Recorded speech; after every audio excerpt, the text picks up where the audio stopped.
Permission CM కలిస్తే ఒక నిమిషం పర్మిషన్ కూడా ఇవ్వలేదు.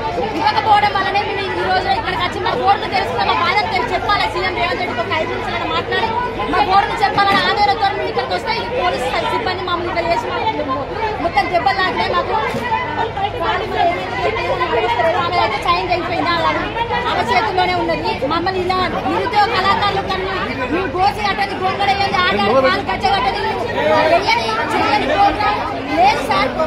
ప్రతి ప్రోగ్రామ్ చేసి ఊరు తిరిగి మా గోడను మా గోసలు చెప్పుకుంటే మా నిరుద్యోగ కళాకారులకు ఇవ్వాలా ఇలాంటి పరిస్థితి ఎదురైంది సార్.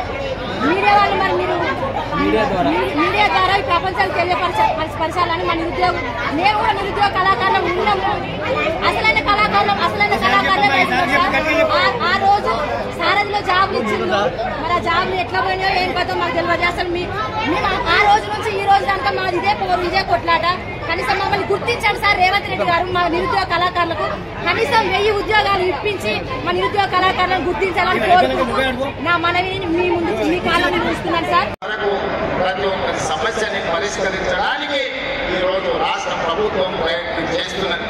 అందుకే ఆనాడు ధనిక రాష్ట్రంగా చంద్రశేఖరరావు గారికి అప్పచెప్పినాం. ఈ రోజు దివాలా తీసిన రాష్ట్రంగా మా చేతికి అప్పచెప్పింది. అందుకే మిత్రులారా